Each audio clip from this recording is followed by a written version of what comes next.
ठीक है, समझिए। सबसे पहला बात तो याद रखिएगा, एक वैज्ञानिक का नाम कार्ल इरेकी, ठीक है। ये कौन थे?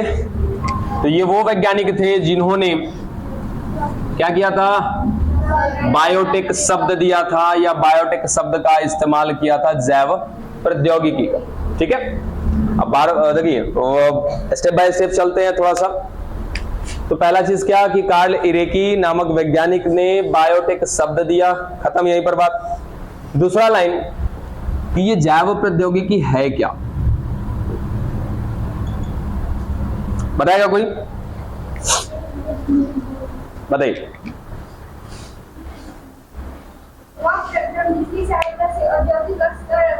औद्योगिक स्तर पर सदियों से प्राप्त उत्पादों को और अधिक उपयोग बनाया जाता है। देखिए, मानव जीनोम परियोजना क्या था बच्चा कि ये एक ऐसा प्रोजेक्ट है जिसको हमने क्या बोला था, मेगा प्रोजेक्ट, याद है क्या? इससे बड़ा प्रोजेक्ट अभी नहीं हुआ। अब मेगा प्रोजेक्ट इसको इसलिए कहा गया था क्योंकि अभी हमारे अंदर बात करें तो कितने गुणसूत्र, 46, ठीक है। अर्ध गुणसूत्र की बात कर लेंगे तो कितना हो जाएगा, 92 ना, 92 ना, ठीक है। अब इन सब में देखा जाए तो बच्चा अनगिनत क्या मिल रहा है हमारे पास, जीन है, इनकी बहुत सारे जीन है।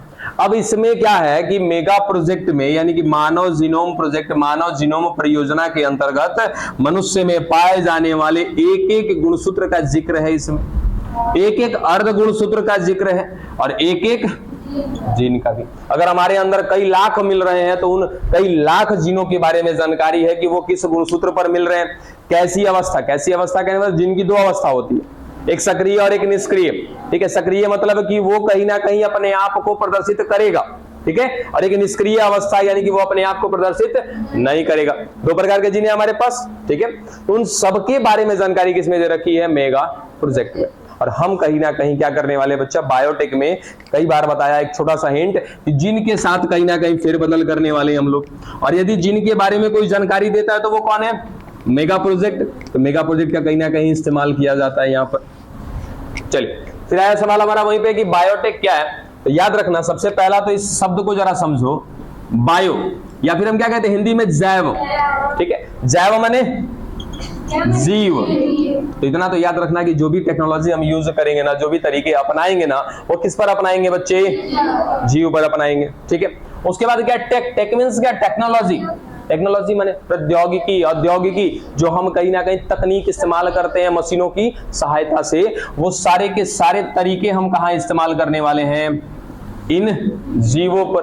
क्या होगा, तो जैसे ही हम इन तकनीक का इस्तेमाल करेंगे ये जीव क्या बनाएंगे, उत्पाद बनाएंगे, और इस उत्पाद का प्रयोग करेंगे या इस्तेमाल करेंगे किसके लिए, मानव कल्याण के लिए। यानी कि कहीं ना कहीं इससे मानव का कल्याण होना चाहिए, फायदा होना चाहिए। ये शब्द क्या मतलब कि ये पूरा का पूरा अर्थ निकलता है किसका बच्चा, बायोटेक का, जैव प्रौद्योगिकी का, ठीक है। इतना तो क्लियर हुआ कि जैव प्रौद्योगिकी क्या है। हम करने क्या वाले हैं कि जीवों पर कहीं ना कहीं कुछ तकनीक का इस्तेमाल करेंगे और उस तकनीक के इस्तेमाल से उस जीव के द्वारा बनाए जाएंगे क्या, कुछ उत्पाद बनाए जाएंगे। ये जीव, हमने इस जीव पर क्या किया, कुछ टेक्निक इस्तेमाल किए, कुछ तरीके इस्तेमाल किए, और इन तरीकों से इस जीव ने क्या उत्पन्न किया, कुछ उत्पाद, और इस उत्पाद का प्रयोग कर रहे हैं किसके लिए, मानव कल्याण के लिए, ठीक है। चलो नेक्स्ट पॉइंट आता है आपका, ये जो बायोटेक है ये है बच्चा दो प्रकार का, ठीक है। सबसे पहला ट्रेडिशनल, यानी कि कहीं ना कहीं पुराना, अब सीधा सीधा कहो क्या, पुराना, ओल्ड बायोटेक। और दूसरा क्या, नया, यानी कि मॉडर्न बायोटेक।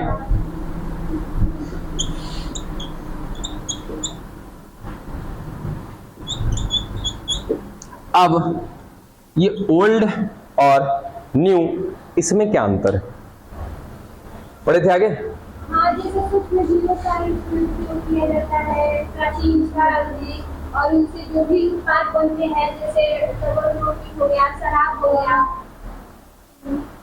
पर बात मुझे ही पल लेना पड़ रही है, सही जा रहे हो आप? आता है लेकिन अजीब बोलते हैं, ऐसा कुछ नहीं होता है। बात ऐसा कही है कि सबको समझ में आए, ठीक है। कई बार आपको हिंट किया ना कि इस चैप्टर को हल्के में नहीं लेंगे, आज तो बेसिक चलेगा हमारा, तो आज तो कुछ माइंड खराब नहीं होगा आपका। जब हम लोग निवेशन करने लगेंगे ना जिनों का, तब उस समय परेशानी होगी आपको, ठीक है। हालांकि अगर बेसिक तरीके से पढ़ते जाओगे तो कोई परेशानी नहीं होगी, काफी इंटरेस्टिंग चैप्टर है ये, ठीक है। क्या बोला कि जो कुछ पुराने तरीके और कुछ हमारे पास नए तरीके। अभी बायोटेक का मतलब क्या समझा हमने, कि हम क्या करने वाले हैं कि भाई जीव पर कुछ तकनीक का इस्तेमाल करेंगे, कुछ तरीके का इस्तेमाल करेंगे, या फिर वो तो छोड़ी दो, तरीके को छोड़ी दो, सीधा सीधा क्या कि जीव ने क्या बनाया, उत्पाद बनाया जिसका उपयोग कर रहे हैं क्या करने के लिए, मानव कल्याण के लिए। यही चीज हम किसमें देख रहे हैं, बायोटेक में। फिर कहा कि ये है दो तरीके का, क्या इसको मिटाएं?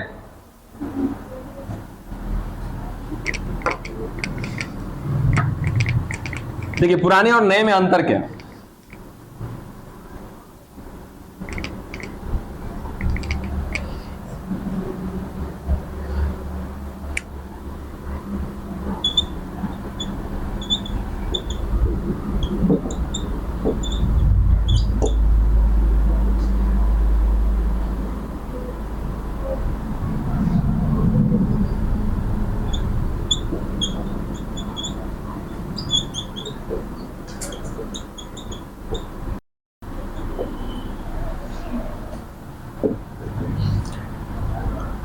देखिए सिंपल सा समझने का प्रयास करिएगा। माना यहां पर कोई एक एक्स जीव है, ठीक है। ये एक्स जीव जो है नेचुरली या फिर कहो कि प्राकृतिक रूप से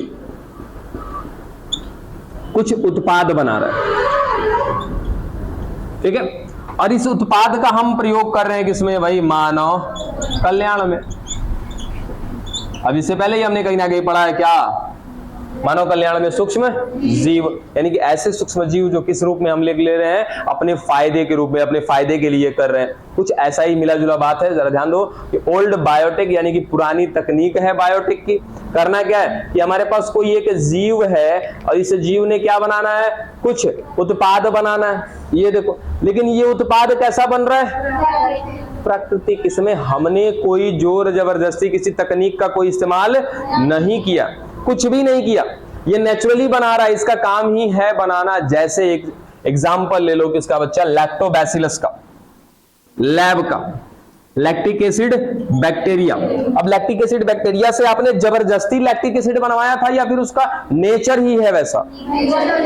अगर मैं क्या करूं कि दही को थोड़ी सी मात्रा में ले लूं और किसमें डाल दूं, दूध में, और दूध में क्या मिलता है, लैक्टोज, ठीक है। तो वो लैक्टिक एसिड बैक्टीरिया क्या करेगा, उसका काम है कि लैक्टोज को पकड़ के तोड़ेगा, किसमें, लैक्टिक एसिड में तोड़ता जाएगा। ये उसका नेचर है, यानी कि उसमें हमने कुछ भी बदलाव नहीं किया है। वो प्राकृतिक रूप से क्या बना रहा है, उत्पाद बना रहा है, और मैं उस उत्पाद का प्रयोग कर रहा हूं किसके लिए, ऐसी तकनीक क्या कहलाएगी बच्चा, ओल्ड बायोटेक। समझ में आई, ठीक है। मतलब कि मेरा काम है बायोलॉजी पढ़ाना, मैं पढ़ा रहा हूं, एकदम सिंपल सा बात हो गया, क्या ये ओल्ड, ठीक है। अभी मैं फिजिक्स नहीं पढ़ाता, लेकिन मुझे जोर जबरदस्ती से कहा गया फिजिक्स पढ़ाने के लिए, अगर मैं पढ़ाने लगा तो क्या हो जाएगा, वो मॉडर्न हो जाएगा। समझ में? अक्सर आपने फर्स्ट ईयर में भी एक नाम सुना है, ई कोलाई, इशरिशिया कोलाई। क्या है ये, बैक्टीरिया है, ठीक है। अब इसका काम अपना अलग है, ठीक है। लेकिन हम इससे जबरदस्ती क्या बनवाते हैं, सपोज एक एग्जांपल ले लेते किसका, इंसुलिन का। अब इंसुलिन बनाने का काम बच्चा इस ई कोलाई का नहीं है, लेकिन हमने क्या करना है, कुछ तकनीक इस्तेमाल करना है, कुछ टेक्निक इस्तेमाल करने हैं, और उस तरीके के इस्तेमाल के बाद ये ई कोलाई क्या करने लगेगा, इंसुलिन बनाना शुरू कर देगा। तो अब ये जो उत्पाद बनेगा, इस उत्पाद का भी प्रयोग करेंगे किसके लिए, मानव कल्याण के लिए। देखो दोनों में क्या अंतर हुआ कि एक में प्राकृतिक रूप से उत्पाद बन रहा था और एक में मनुष्य ने बनवाया, ठीक है। तो प्राकृतिक रूप से बन रहा है तो क्या कहलाएगा, ओल्ड बायोटेक्नोलॉजी, ठीक है, या फिर ओल्ड बायोटेक, ठीक है। या फिर इसको कहते हैं हिंदी में कहना हो तो क्या, परंपरागत ठीक है, परंपरागत भी कह सकते हो या पुरानी तकनीक भी कह सकते हो। तो परंपरागत जैव प्रौद्योगिकी, ठीक है, उसको क्या कहेंगे? मॉडर्न, या फिर नई जैव प्रौद्योगिकी, या फिर आधुनिक जैव प्रौद्योगिकी। ठीक है, चलो दोनों में अंतर क्लियर हो गया कि एक जगह पर जो जीव है वो प्राकृतिक रूप से उत्पाद बना रहा है, उस उत्पाद का प्रयोग हम कर रहे हैं। दूसरा क्या बोला कि एक ऐसा तरीका है जिसमें मनुष्यों के द्वारा क्या बनाया जाता है, उत्पाद बनवाया जाता है, ऐसा तकनीक क्या कहलाएगा? Modern biotech. क्या दोनों में अंतर क्लियर हुआ? ठीक, तो ये तो हमें पढ़ना नहीं है, हमको क्या पढ़ना? ये पढ़ना। अब इसके एग्जाम्पल क्या हो जाएंगे बच्चा? तो आपने पिछले चैप्टर में जो भी चीजें पढ़ी हैं, है ना, यानी कि मानव कल्याण में सूक्ष्म जीव, उसमें जितना भी पढ़ा है ना आपने, सबको उठा करके यहाँ पे एग्जाम्पल में दे देना, कोई दिक्कत नहीं होगा। अब जैसे अल्कोहल, अल्कोहल बनवाने के लिए किसका उपयोग कर रहे थे हम लोग? ईस्ट का। ठीक है, अब ईस्ट से हमने जबरदस्ती अल्कोहल बनवाया था कि वो स्वयं बना रहा था? स्वयं बना रहा था ना। उसका नेचर ही था कि जैसे ही उसको कहीं ना कहीं क्या मिल जाएगा बच्चा? खाने पीने को भोजन पदार्थ मिल जाएगा, वो क्या बना देगा? अल्कोहल बना देगा। और क्या बना देगा? CO2 बना देगा। तो हम लोग उसका इस्तेमाल कर रहे थे। वो सब कुछ किस में आएगा? ओल्ड में। लैक्टिक एसिड बैक्टीरिया हो गया, ये कहीं ना कहीं यूज किया था हमने। उसके बाद पेनिसिलियम नोटेटम की बात कर लो, तो वो क्या बना रहा था? पेनिसिलिन बना रहा था। हमने कुछ भी जोर जबरदस्ती नहीं की थी, वो नेचुरली बना रहे थे, प्राकृतिक तरीके से बना रहे थे। ठीक है, डन। चलो इसको फटाक से एक पॉइंट लिख लो जरा बेहतर तरीके से। फिलहाल एक नोट पॉइंट और लिखिएगा। अच्छा, इसमें एक वर्ड आया है आपका रिकॉम्बिनेंट डीएनए। कितने लोग समझते हो रिकॉम्बिनेंट डीएनए? रिकॉम्बिनेंट डीएनए, पुनर्योगज डीएनए किसको कहते हैं? अपने में भुनभुना जाओ, हमको समझे में ना आए। ज्यादा विस्तार से नहीं चाहिए, बस शॉर्ट में बताओ हमें कि क्या है पुनर्योगज डीएनए, किसको कहते हैं? पुनर्योगज डीएनए, रिकॉम्बिनेंट डीएनए। डीएनए का मतलब क्या है बच्चा? कि इसके लिए एक और वर्ड होता है, पुनर्योगज और पुनर्योजी। ठीक है, अब देखो योजी माने क्या होता है? जोड़ना। ठीक है, अब सपोज कि एक डीएनए हमारे पास पहले से है, ठीक है, एक और डीएनए हमारे पास पहले से, ठीक,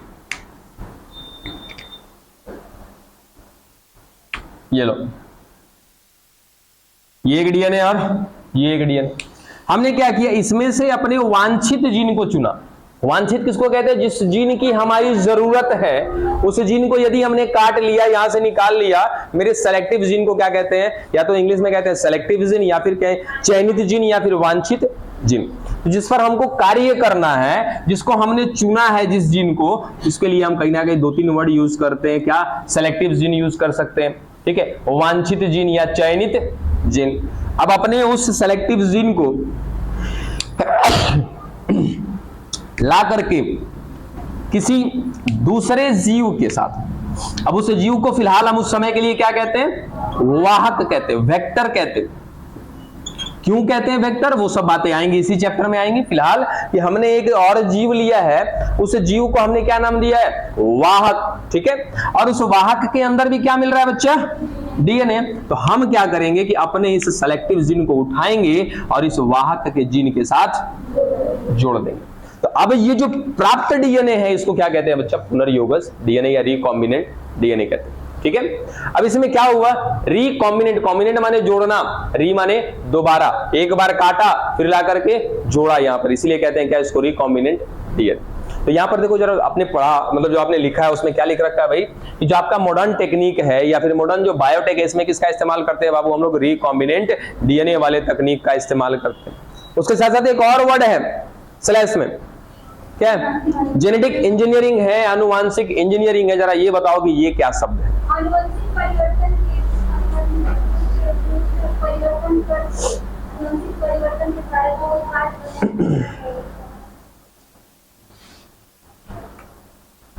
और कोई जेनेटिक इंजीनियरिंग क्या है?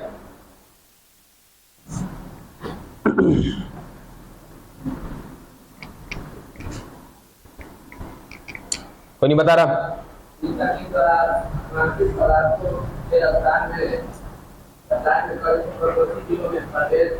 पढ़ पढ़ के बता रहा है, वही पढ़ पढ़ के बता रहा हमको। किताब तो सबके पास है, सब पढ़ के बताने लगे तब तो फिर हो गया काम। अरे आपने समझा क्या है? देखिए क्या बोला, आनुवांशिक इंजीनियरिंग, ठीक है। अब ये आनुवांशिक शब्द से जुड़ा हुआ क्या डीएनए है? क्या डीएनए क्या है बच्चा? हमारा आनुवांशिक पदार्थ है, ठीक है। तो इसी के लिए आया है क्या, आनुवांशिक इंजीनियरिंग। अब इंजीनियरिंग का मतलब क्या होता है? कुछ कार्य करना टेक्निकली तरीके से, ठीक है। लेकिन यहां पर काम किस पर करना है? आनुवांशिक इंजीनियरिंग, यानी कि आनुवांशिक पदार्थ पर क्या करेंगे हम? कुछ कार्य करेंगे, ठीक है। यानी कि हम इस डीएनए के साथ, या डीएनए के साथ किसमें काम करेंगे? हम इसके जीन पर काम करेंगे। अब इसमें या तो इसके जीन की संख्या बढ़ा देना, किसी जीन को हटा देना, या किसी जीन को ला करके जोड़ देना, या तो माइनस कर देना या प्लस कर देना। किसके लिए भाई? उत्पाद के लिए। और ये उत्पाद किसके लिए? मानव कल्याण के लिए।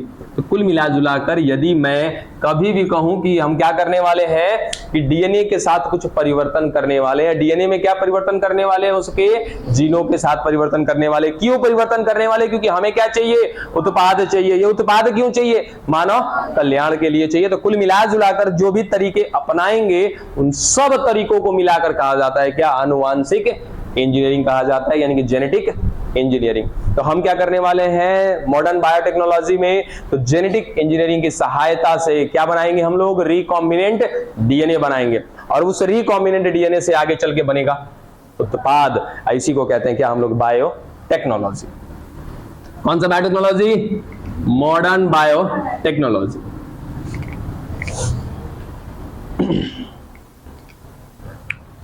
अब एक संस्था है, एक संघ है, EF, क्या है? यूरोपियन फेडरेशन ऑफ बायोटेक्नोलॉजी, ठीक है। हाँ ठीक है, ठीक है।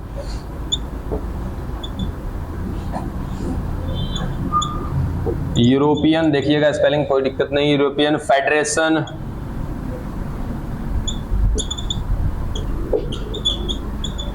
ऑफ बायोटेक्नोलॉजी, ठीक है।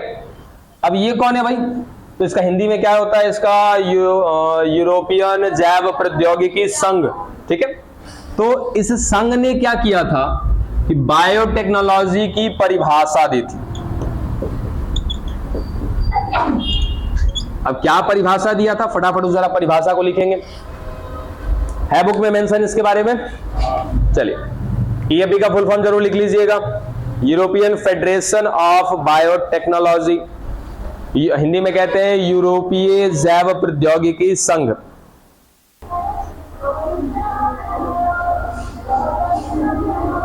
हो गया? फटाक से एक नोट लिखिएगा, लिखिए ईएफबी के द्वारा, ईएफबी के द्वारा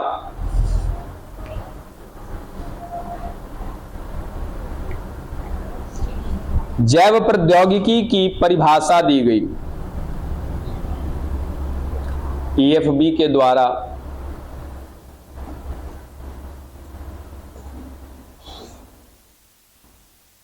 जैव प्रौद्योगिकी की परिभाषा दी गई,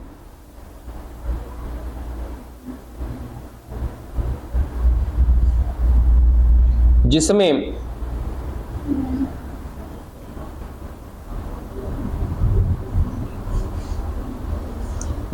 दोनों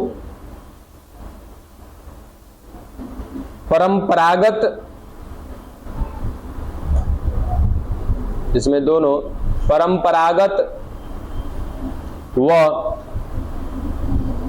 आधुनिक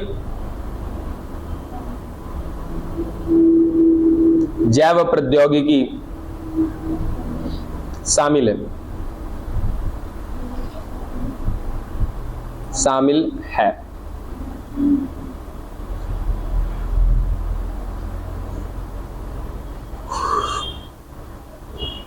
देखिए ईएफबी जो है उन्होंने कहीं ना कहीं बायोटेक्नोलॉजी की परिभाषा दी, और जो परिभाषा दिया था उसमें पुराने तथा नए दोनों को मिला करके परिभाषा दिया था, ठीक है। अब उस परिभाषा को लिखिए जिसको दिया था किसने? ईएफबी ने। लिखिए ये स्पेशल स्टेटमेंट है ईएफबी का, और जो स्टेटमेंट दिया जा रहा है अभी वो किसको मिला करके दिया गया? दोनों को, पुराने और नए दोनों को मिला करके दिया गया। लिखिए स्टेटमेंट है ये, नए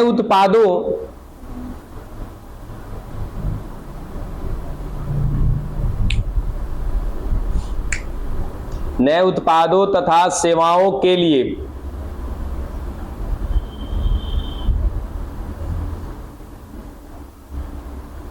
नए उत्पादों तथा सेवाओं के लिए प्राकृतिक विज्ञान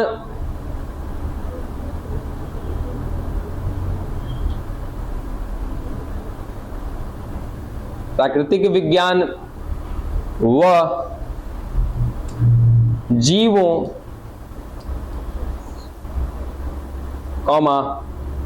कोशिकाओं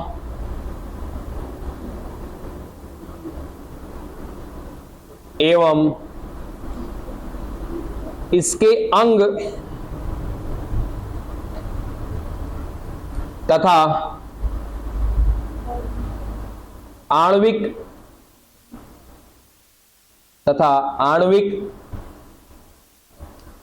अनुरूपों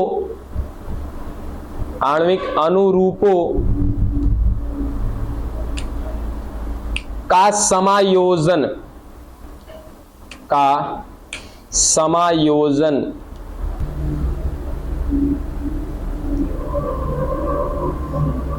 कुछ अर्थ निकला?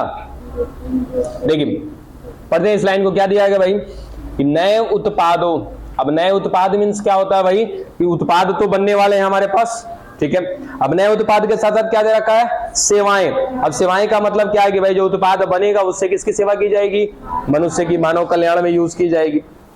फिर क्या कहा कि प्राकृतिक विज्ञान, अब ये प्राकृतिक विज्ञान किसके लिए है? ओल्ड बायोटेक्नोलॉजी के लिए, ठीक है, जिसमें प्राकृतिक रूप से क्या बनते हैं? उत्पाद बनते हैं। वह जीवों, उसके बाद किसकी बात आ गई? जीवों की, जीवों के साथ साथ उसके कोशिका की या फिर उसके अंग की या फिर आणविक, यानी कि आणविक कहने का मतलब उसके डीएनए और मैं उसके जीन की बात कर रहा हूं, ठीक है ना। या तो उसके डीएनए या फिर उसके जीन पर कार्य करेंगे, या तो उसके कोशिका पर कार्य करेंगे, या फिर उसके किसी अंग पर कार्य करेंगे, ठीक है। तो यहां पर हम जो कार्य कर रहे हैं ये सब किसमें आता है बच्चा? न्यू, ठीक है। और इससे पहले कहीं ना कहीं नेचुरली की बात किया था, तो वो नेचुरली किसमें आ रहा है? नेचुरल तरीके से उत्पाद बन रहे, ये आ रहा है किसमें? ओल्ड बायोटेक्नोलॉजी में।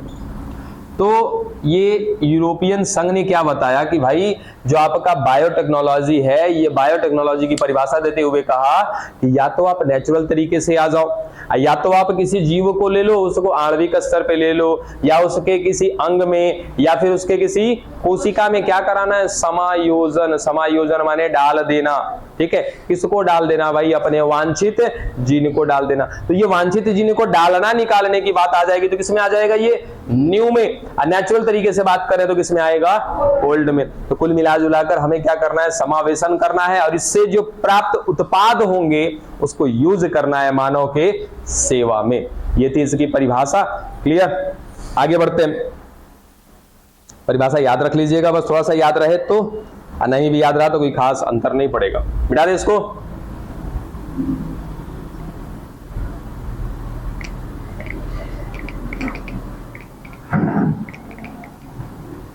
बस इस चैप्टर में इतना काम करिएगा ना कि कोई भी लाइन लिखा है एकदम भारी भरकम है, उसे भागिएगा मत, उसका अर्थ निकालिएगा, निकल जाएगा। अब जैसे अगर हम एक बात करें, देखो कि मानव जो है, मानव के अंदर क्या बनता है बच्चा? इंसुलिन बनता है। क्या ये नेचुरल है या फिर कहीं ना कहीं हमने इसमें मॉडर्न तरीके का इस्तेमाल किया? नेचुरल है, ठीक है। अब होता क्या है कि ये मानव के अंदर इंसुलिन कहां बनता है बच्चा? अग्नाशय है ना, पैनक्रियाज, ठीक है, बहुराव नहीं सब। अब ये तो अग्नाशय में बनता है इंसुलिन, पैनक्रियाज में, ठीक है। अब बनाने वाला कौन है? तो याद रखना, उतना अभी दूर तो नहीं लेकिन फिर भी जानो, B cell, sorry beta cell, beta cell. ये जो बीटा सेल होता है वो जिम्मेदार होता है किसके लिए? इंसुलिन के लिए। हमने यहाँ पे कोई तकनीक का इस्तेमाल नहीं किया, ये नेचुरली क्या कर रहा है कि मानव के अंदर इंसुलिन बनाता जा रहा है। ठीक है। अब क्या कुछ ऐसे भी पेशेंट मिलते हैं, ऐसे भी मानव हैं जिनके अंदर मैं कह सकता हूं कि ये बीटा सेल काम नहीं कर रहा होगा, या फिर उनके अंदर इंसुलिन नहीं बन रहा होगा, या फिर उसके अंदर इंसुलिन की मात्रा कह सकते हैं? फिर क्या हमें ऐसे व्यक्ति को बाहर से इंसुलिन देना पड़ता है? क्या देना पड़ता है? कहां से आता है? तो दो वैज्ञानिक थे, बेंटिंग और कहां गया जी वो, अरे बाबा, अच्छा कोई नहीं, आने दो, दिमाग में आएगा, बताएंगे। दो वैज्ञानिक हैं, उन्होंने क्या कहा कि भाई हमें क्या चाहिए? इंसुलिन चाहिए। हाँ, बेंटिंग और बेस्ट।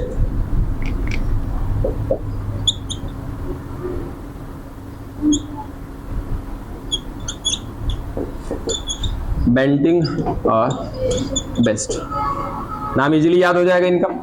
ठीक है। अब इन्होंने क्या कहा, भाई हमें क्या चाहिए? इंसुलिन चाहिए। क्या करना है? तो इन्होंने एक तरीका बताया, मवेशी।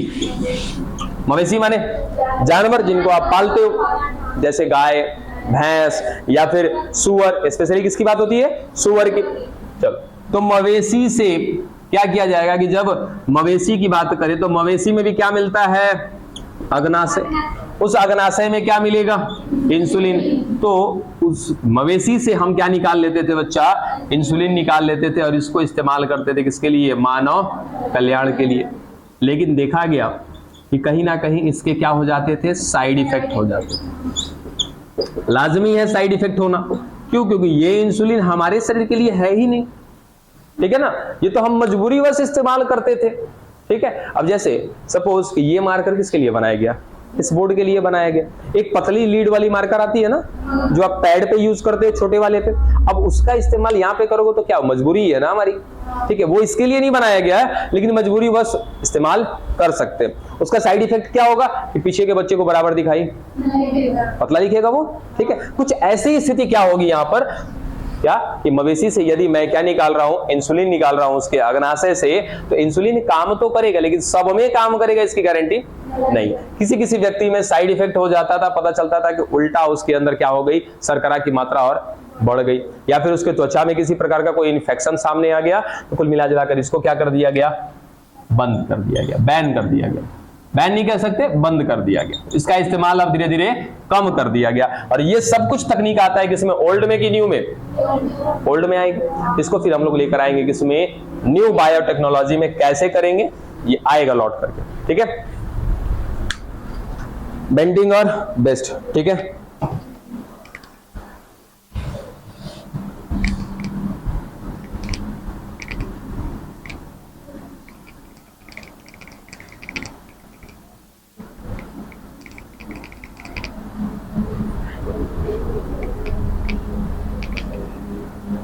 चलिए जरा बायोटेक ना जरा हम समझे थोड़ा सा। तो इससे पहले जरा देखिएगा ध्यान से, बायोटेक में हम करते क्या? तो हमने क्या कर लेना, अपने जीन को सेलेक्ट कर लेना। ठीक है, अब जीन को सेलेक्ट कर लिया हमने कि भाई ये एक जीन है। ठीक है, अब फिलहाल के लिए कह देते हैं कि ये कौन है भाई? Beta gene. तो क्या करेगा पता है ना, ये जीन इंसुलिन बनाने का। ठीक है, हमारे अंदर मिल रहा था, हमारे अंदर भी क्या बना रहा है? इंसुलिन। अब जीन कैसे उत्पाद बनाता है ये सब कुछ आपको पढ़ा चुके हैं। ठीक है ना, डीएनए से क्या बनना, डीएनए से डीएनए बनना, फिर वो डीएनए से आरएनए बनना, फिर आरएनए से क्या बनना? प्रोटीन बनना, फिर वो प्रोटीन आगे चल के क्या हो सकता है? हार्मोन बना सकता है, कोई एंजाइम बना सकता है, एंटीबॉडी बना सकता है, एंटीजन बना सकता है। ठीक है, क्लियर है? तो वो सब कुछ किससे बनता है? जीन से। ठीक है, इसमें एक स्टेटमेंट भी आया था कि एक जीन कहीं ना कहीं क्या बनाता है बच्चा? एक उत्पाद बनाता है। ठीक है, अब जैसे कि हमारे पास क्या पड़ा है? Beta gene. तो ये क्या बनाएगा? उत्पाद बनाएगा। और उत्पाद के रूप में क्या बनाएगा? ये इंसुलिन बनाने वाला है।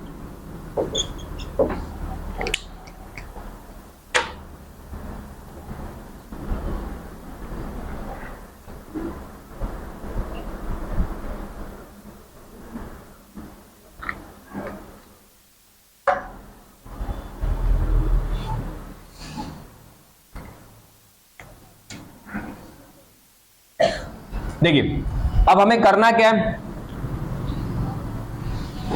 हमने एक जीव लिया और ये जीव क्या करेगा, हमारे बायोटेक के कार्यों में हमारी मदद करेगा। यानी कि हमने जो जीन चुना है, इस जीन को कहां डालेंगे, इसी जीव के अंदर डालेंगे। बदले में इस जीव में भी क्या मिलेंगे, इसके खुद के अपने डीएनए मिलेंगे। इसके खुद के अपने डीएनए में क्या होंगे, जीन होंगे। इसके जीन क्या उत्पाद बनाएंगे, चलो इसके जीन उत्पाद बनाएंगे। और जब मेरा वाला जीन भी इसके साथ जुड़ जाएगा, मतलब कि कौन सा जीन, बीटा जीन, तो क्या इस बीटा जीन का भी उत्पाद बन जाएगा साथ में। देखा एक बार आपको बताया था ना कि मान लो आपके घर में दवाइयां चल रही हैं, किसी की तबीयत खराब है, आप मतलब कि हफ्ते 2 हफ्ते में जाते हो बनारस दवा लाने के लिए, ठीक है। एक दिन पता चला कि मेरा पड़ोसी ही जा रहा है बनारस, हमने उसी को अपनी पर्ची थमा दी, वो गया, अपने लिए काम तो किया, आपके लिए दवा भी लेकर के आगे।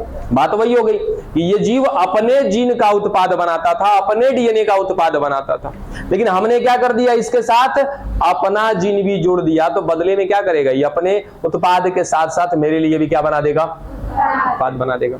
ये तो आएगा किसमें, बायोटेक्नोलॉजी में। लेकिन करते कैसे, देखो हमने अपने जीन को सेलेक्ट कर लिया कि मुझे इसी जीन का उत्पाद लेना है। मतलब कि ये जो जीन है ये क्या बना रहा है, इंसुलिन बना रहा है। चलो ठीक है, किसके अंदर बना रहा है भाई, मानव के अंदर बना रहा है। लेकिन हो रही है गड़बड़ी। गड़बड़ी क्या हो रही है कि ये जीन आगे चल के काम करना हो जा रहा है बंद कर दे रहा है, तो हमारे अंदर इंसुलिन की हो जा रही है कमी। ठीक है, हमें क्या करना है, एक स्वस्थ व्यक्ति में से बीटा जीन को निकाल लेना है। निकाल लिया, अब इस बीटा जीन को ला करके डायरेक्ट एकदम किस में डाल देंगे, इस जीव में डाल देंगे जिस जीव को हमने सेलेक्ट किया। तो पहला तो ये तरीका है कि डायरेक्ट हम क्या करेंगे, अपने जीन को ला करके अपने इस जीव में डाल दिए। अब ये जीव क्या करेगा, अपने उत्पाद के साथ साथ हमारे जीन का भी उत्पाद बनवा देगा। पहला तरीका तो ये कि डायरेक्ट मेथड। दूसरा मेथड क्या है कि हम लेंगे क्या, एक प्लाज्मिड। प्लाज्मिड क्या है, कुछ ही क्षण में इसको बताते हैं आपको। प्लाज्मिड या फिर प्लाज्मिड ना करके फिलहाल के लिए कह देते हैं कि एक डीएनए ले लेते हैं। ठीक है, ये लो एक डीएनए।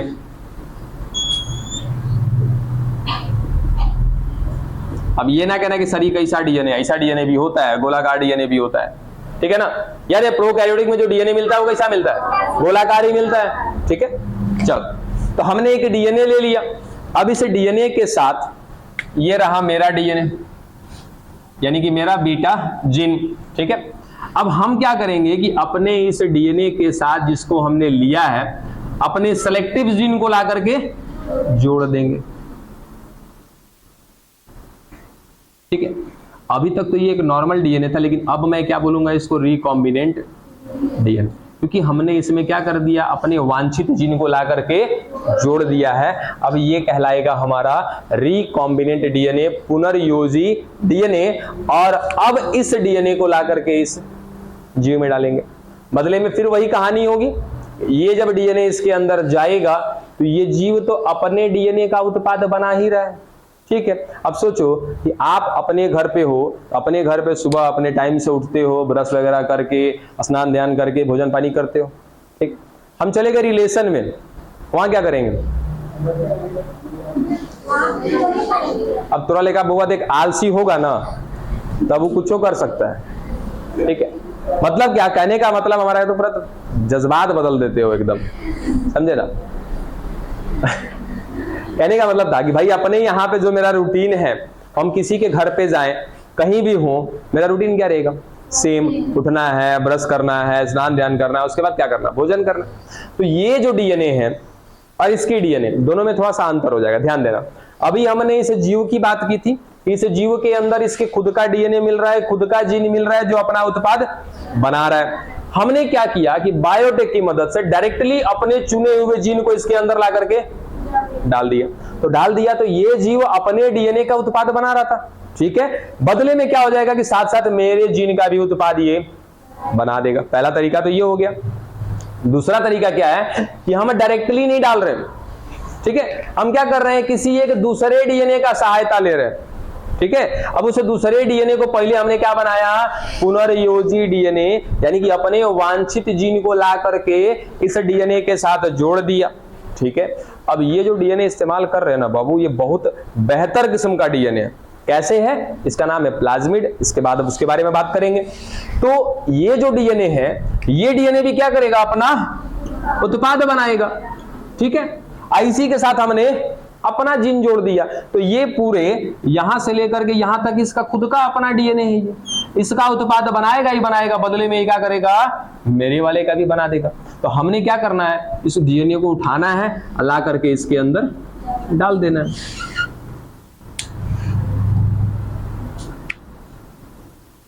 ये लो, अब क्या करेगा, ये अपना ये जीव जो है अपना उत्पाद अलग बना रहा है। हमने जो डीएनए उठा के डाला, ये भी अपना उत्पाद अलग बना रहा है। ऐसे में हमारा जीन है, ये भी उत्पाद क्या बनाएगा, अपना अलग बनाएगा। कोई मिला जुला कर इस जीव के अंदर क्या बन जाएगा बाबू, इंसुलिन बन जाएगा। तो बायोटेक में हमारे पास दो तरीके हैं। ये थोड़ा सा एडवांस नहीं है, ये क्या है, बहुत ज्यादा एडवांस है। बहुत ज्यादा एडवांस मतलब कि सबसे बेहतर ये है कि किसी सेलेक्टिव जीन को उठाना और डायरेक्टली किसी जीव के अंदर डाल देना, ये काफी ज्यादा एडवांस टेक्निक है। ठीक है। इससे पहले अगर हम बात करें कि इन दोनों को यदि अगर मैं कहूं, तो मैं इस केवल फिलहाल के लिए हम इसको ओल्ड कह सकते हैं और इसको न्यू कह सकते हैं, बस टेक्नोलॉजी को देखते हुए। हालांकि ये भी क्या है, मॉडर्न है।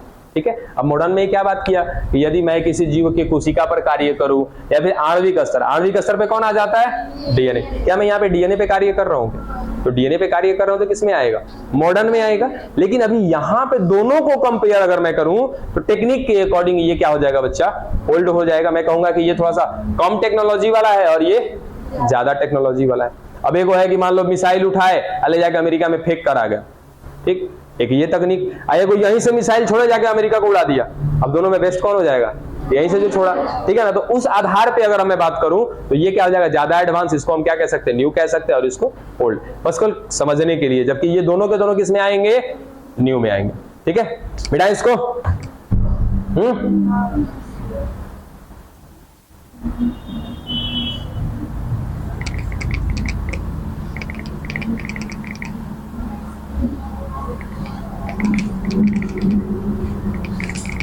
चलिए अब बात करते हैं बच्चे हम लोग प्लाज्मिड का।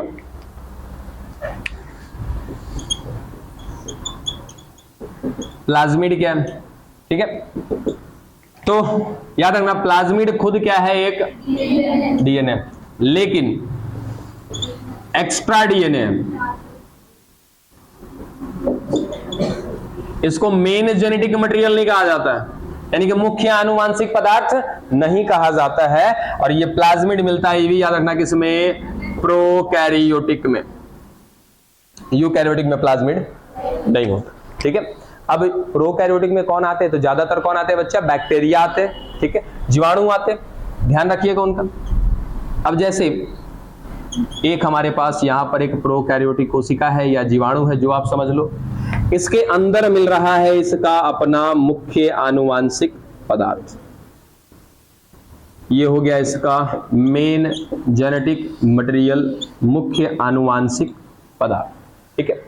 अब आनुवांशिक पदार्थ क्यों कहते हो, तनिक जल्दी से बताओ। तो ध्यान उतर गया हो तो तनिक बता दीजिए, सब तो यहाँ लंगरे में बैठने आते हो। प्रतिकृति सबसे अहम भूमिका है। ठीक है, चलिए तो ध्यान रखिएगा कि डीएनए को हम आनुवांशिक पदार्थ कहते हैं। इसके पीछे बहुत सारे लॉजिक्स हैं, बता चुके हैं, पढ़ा चुके हैं। फिलहाल क्या बातें, तो याद रखना कि पहला चीज, ये हमारे पूर्वज से हम तक पहुंचते हैं। और कैसे पहुंचते हैं, तो प्रतिकृति करके। तो डीएनए को आनुवांशिक पदार्थ कहने का सबसे मेन जो इसके लिए एक वर्ड यूज कर सकते हैं क्या, कि भाई ये अपना क्या करता है, रेप्लिकेशन करता है, प्रतिकृति करता है। कि जब भी इसको अगली पीढ़ी लानी होती है तो सबसे पहले ही क्या करेगा, इसका एक कॉपी बनाएगा। एक कॉपी बनाएगा, उसके बाद क्या कर देगा, फिर अपने सेल को डिवाइड कर देगा। हालांकि ये प्रोकैरियोटिक सेल की बात कर रहे हैं तो डिवाइड कर देगा। यहाँ पे यूकैरियोटिक सेल में कहीं ना कहीं कुछ अलग सेशन होता है, वो जनन कोशिका में चले जाते हैं। वो पढ़ा है आपने, कैसे बनते हैं शुक्राणु, कैसे बनते हैं अंडाणु, कैसे उनमें अर्धसूत्री विभाजन के थ्रू माता पिता के गुणसूत्र जाते हैं, वो सब कुछ। फिलहाल यहाँ पर क्या हमको प्लाज्मिड समझना है, तो ये बात समझिए कि यहाँ पे मुख्य आनुवांशिक पदार्थ ने क्या किया, अपनी मुख्य की बात कर रहे हैं, प्लाज्मिड की अभी बात ही नहीं की है। ठीक है, ये मेन जेनेटिक मटेरियल है। तो इसका जो मुख्य डीएनए है, इस मुख्य डीएनए ने अपनी क्या की, प्रतिकृति की। प्रतिकृति का मतलब कहीं ना कहीं क्या हो गया भाई कि 1 से 2 हो जाना। ठीक। अच्छा, डीएनए के होने ना होने से क्या फर्क पड़ता है, बोलो तो।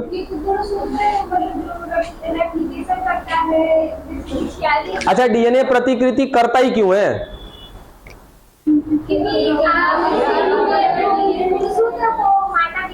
अच्छा चलो, गुणसूत्र जो है वो प्रतिकृति इसलिए किया था माता पिता में क्योंकि मुझ में भेजना था, मेरे अंदर प्रतिकृति इसलिए कर रहा है कि मुझे अगली पीढ़ी में भेजना है। डन, केवल इतना ही काम है इसका। अच्छा, अंतर आता है, चलो और बहुत बढ़िया। प्रतिकृति से अंतर नहीं आता है बाबू, सिनेप्सिस से अंतर आता है, सिनेप्टोनिमल सम्मिश्र से अंतर आता है ना, पढ़ा था ये, बिल्कुल। क्रॉसिंग ओवर जिसको कहते हैं जीन विनिमय, और जीन विनिमय होता किस कारण से? सिनेप्सिस के वजह से होता है, सिनेप्टोनिमल सम्मिश्र बनने की वजह से होता है। अर्धसूत्री विभाजन में इसको बखूबी आपको पढ़ा रखा है, ये खत्म। हमने बताओ भाई मेरे अंदर प्रतिकृति, अच्छा आप ही के अंदर प्रतिकृति कब से चल रहा होगा? आपके अंदर प्रतिकृति कब से चल रहा होगा? बहुत लंबे समय से, बहुत लंबे समय, आपके उम्र के हिसाब से अगर पूछे तो बहुत लंबे समय से चल रहा होगा। मतलब अभी शादी विवाह हुआ नहीं, बच्चे के बारे में भी कभी सोचा नहीं, अभी अगली पीढ़ी कब आएगी पता नहीं, हमारे अंदर पहले से उसका कॉपी बना के रख दिया गया। बच्चा जब अगली पीढ़ी में भेजना होता है ना, उससे पहले जब युग्मक बनते हैं उसी समय उसकी प्रतिकृति होती है। तो आज इतना दिन से हमारे अंदर जो प्रतिकृति हो रहा है वो क्यों हो रहा है? सोचो कि मेरे अंदर, मैं कहूं कि अगर मेरी अगली पीढ़ी लाने की बात करें कि अगली पीढ़ी आएगी तो मेरा गुणसूत्र उसमें जाएगा। किस रूप में जाएगा भाई? युग्मक के रूप में जाएगा। तो युग्मक तो भाई बनते रहते हैं, लगातार बनते रहते हैं। और आज 10 साल पहले से मेरे अंदर प्रतिकृति चल रहा है, तो क्या मेरी अगली पीढ़ी के लिए चल रहा है प्रतिकृति? ना ना ना। क्यों? अरे बुड़बक, उत्पाद के लिए। कहां भूल जाते हो? हमारे शरीर में बहुत सारे उत्पाद की जरूरत है, और वो उत्पाद बनाया जाता है किससे बाबू? जीन से। ये जीन कहां होते हैं? हमारे डीएनए में होते हैं। बात समझे? अगर मेरे अंदर इंसुलिन लगातार बन रहा है, इसका मतलब लगातार डीएनए क्या कर रहा है? अपनी प्रतिकृति करता जा रहा है। बात समझ में आई? अभी नहीं आया? मान लो हमारे अंदर कोई हार्मोन बन रहा है, ठीक है, इंसुलिन बन रहा है, इसके अलावा भी बहुत सारे हार्मोन्स बन रहे हैं, बहुत सारे एंजाइम बन रहे हैं, ठीक है, तो वो भाई कहां बन रहे हैं? वो सूचना कहां पर है? हमारे डीएनए में उसकी सूचना है। डीएनए में किसके पास सूचना है? जीन में है। वो जीन लगातार, डीएनए क्या करता रहता है? अपनी कॉपी बनाता रहता है। डीएनए जब कॉपी बनाएगा, ठीक है, मान लो एक ही डीएनए हमारे पास है, वो अगर उत्पाद बना देगा तो फिर तो हमारे पास डीएनए बचेगा ही नहीं, ठीक है। क्यों? क्योंकि डीएनए से उत्पाद बनाने के क्रम में क्या बन जाता है? आरएनए बन जाता है। जब डीएनए से सब का सब आरएनए बन जाएगा तो फिर हमारे अंदर डीएनए बचेगा? नहीं बचेगा। और हमारे अंदर उत्पाद आज से नहीं बन रहा, बहुत पहले से बन रहा है, जो बचपन से हमारे अंदर उत्पाद बन रहा है। यानी कि हम ऐसा कह सकते हैं कि बचपन से हमारे अंदर क्या हो रहा है? डीएनए की कॉपी बनती जा रही है, प्रतिकृति होती जा रही है। अब डीएनए प्रतिकृति कर रहा है, प्रतिकृति के बाद डीएनए क्या बना रहा है? आरएनए बना रहा है, फिर आरएनए आगे चल के क्या बना रहा है? उत्पाद बना रहा है, उत्पाद के रूप में क्या बना रहा है? प्रोटीन बना रहा है, और ये प्रोटीन आगे चल के मुख्यतः 4 चीजों में बढ़ जाता है, ठीक है ना। तो प्रतिकृति केवल इसलिए नहीं होता है कि हमारी अगली पीढ़ी में उसको भेजना है, हाँ, प्रतिकृति इसलिए भी होता है कि उसको अगली पीढ़ी में भेजना है। शब्द का अंतर समझ में आ रहा है? चलो इसको मिटा दें।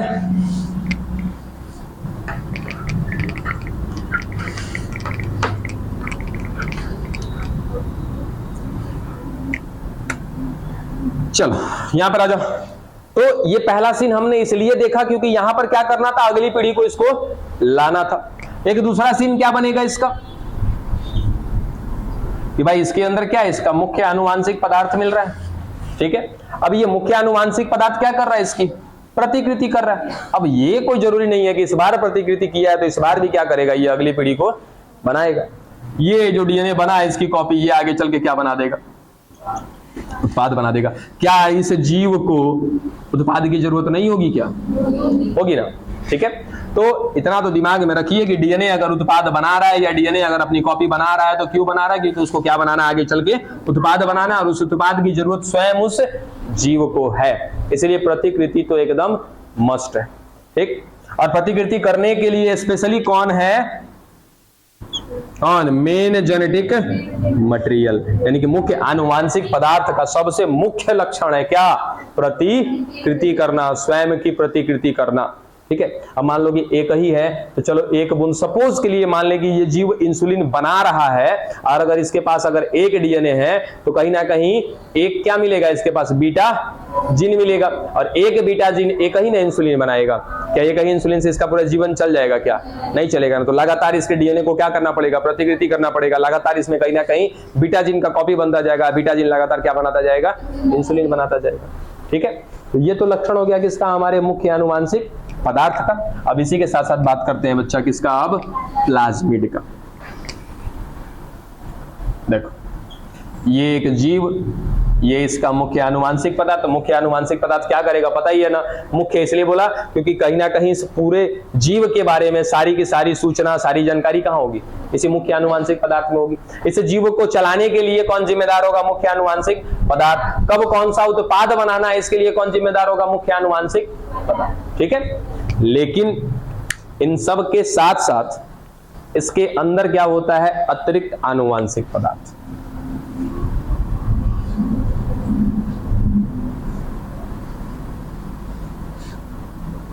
इसको कहा जाता है क्या, अतिरिक्त आनुवांशिक पदार्थ, या अगर मैं कहूं तो इसको क्या कहूंगा कि भाई ये क्या है, तो डीएनए है ये भी, लेकिन ये क्या है, एक्स्ट्रा डीएनए है, ये मुख्य आनुवांशिक पदार्थ नहीं है। ठीक है, इसके द्वारा बनाए गए उत्पाद इस जीव को प्रभावित नहीं करेंगे। हाँ, लेकिन ये अगर उत्पाद कम ज्यादा बनाएगा तो ये जीव क्या हो जाएगा, प्रभावित हो जाएगा, लेकिन इसके द्वारा बनाए गए उत्पाद से ये जीव प्रभावित नहीं होगा, क्योंकि ये मुख्य नहीं है, अतिरिक्त है। ठीक है, अगर मैं कहूं कि आपने बायोलॉजी मेन ले रखा है आपका, तो बायोलॉजी आपका मेन सब्जेक्ट हुआ, आपने मैथ भी ले रखा है, वो आपका क्या है, एक्स्ट्रा है। उसमें फेल होना या ज्यादा नंबर आना वो अलग मैटर। अभी मत कहना कि सर ज्यादा आ जाएगा तो मैथ से हो जाएंगे, है ना,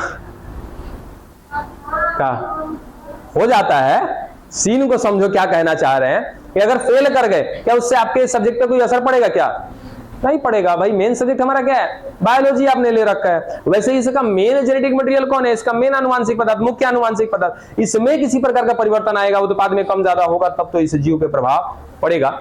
इसके वजह से कोई प्रभाव नहीं पड़ेगा, क्योंकि ये क्या है बच्चा, अतिरिक्त है। हालांकि इस जीव के लिए अतिरिक्त है, लेकिन इसके लक्षण जानते हो बाबू, ये जो लक्षण है ना इसके जैसा है, मुख्य आनुवांशिक पदार्थ के जैसा है इसका लक्षण। मुख्य आनुवांशिक पदार्थ का लक्षण क्या है, प्रतिकृति करना, और क्या करना, उत्पाद बनाना। प्रतिकृति करके क्या करना, तो उत्पाद तो बनाना ही बनाना, दूसरा अगली पीढ़ी में भी जाना, और अगली पीढ़ी में भी जाकर के वहां भी क्या करना, प्रतिकृति करना, तब जाके उत्पाद बनाना। बात समझाया, ये भी उत्पाद बनाएगा, ये भी उत्पाद बनाएगा। इस मुख्य के उत्पाद बनाने से इस जीव पे असर पड़ेगा, इसके उत्पाद बनाने से जीव पर कोई खास असर नहीं पड़ेगा। ये उत्पाद बनाएगा तब भी ठीक है, नहीं बनाएगा तब भी ठीक है, लेकिन यह है क्या, अतिरिक्त, एक्स्ट्रा। उसके बावजूद भी इसके पास जो सारे के सारे लक्षण हैं वो कौन है, मुख्य आनुवांशिक पदार्थ वाले। अब मुख्य आनुवांशिक पदार्थ का लक्षण क्या है, अपने डीएनए की प्रतिकृति कर लेना, अब प्रतिकृति करके अगली पीढ़ी में भेज देना, और अगली पीढ़ी में भेजने के साथ साथ जहां पे जाएगा वहां जाकर के क्या करेगा, ये प्रतिकृति करता रहेगा और उससे लगातार उत्पाद बनाता रहेगा। समझ में आई? तो हमने क्या करना है कि इस प्रोकैरियोटिक कोशिका का ये जो क्या है, अतिरिक्त आनुवांशिक पदार्थ है, इसका इस्तेमाल करेंगे हम बच्चा किसके जैसा, स्कॉर्पियो जो दवा लेने गया था ना आपका, भूल गए, अभी तो कुछ देर पहले भेजा था ना बनारस दवा लेने के लिए। ये है वाहक, यही है वेक्टर। अभी नहीं बताए थे कि आपको दवा लाना है तो आपने क्या करना है कि आपके आजू बाजू से कोई स्कॉर्पियो लेके जा रहा है ना, ठीक है, आपने अपनी पर्ची उसको थमा दी, वो अपना काम तो करेगा, अपने साथ साथ क्या करेगा, आपका भी काम कर करके आ जाएगा। तो मैं क्या करूंगा, इसको अपने वाहक के रूप में इस्तेमाल करूंगा। तो प्लाज्मिड कौन है, ये क्लियर हुआ कि प्लाज्मिड क्या है कि प्रोकैरियोटिक कोशिका में पाया जाने वाला क्या है बच्चा, एक अतिरिक्त आनुवांशिक पदार्थ है, जिसके पास जो लक्षण होंगे वो कैसे होंगे, मुख्य आनुवांशिक पदार्थ के जैसे लक्षण होंगे। मुख्य आनुवांशिक पदार्थ का लक्षण क्या करना, प्रतिकृति करना, प्रतिकृति करके अपने आनुवांशिक पदार्थ को अगली पीढ़ी में भेजना, अगली पीढ़ी में जाने के साथ साथ वहां पर प्रतिकृति करना, और प्रतिकृति करके उत्पाद बनाना, ये सारे के सारे लक्षण किसके हैं? मुख्य आनुवांशिक पदार्थ के। यही सारे लक्षण है किसके बच्चे? प्लाज्मिड के, यानी कि अतिरिक्त आनुवांशिक पदार्थ के। और हम इसी अतिरिक्त आनुवांशिक पदार्थ का इस्तेमाल करेंगे किसके लिए? अपने वाहक के लिए, अपने वांछित जीन के लिए। पल्ले पड़ी?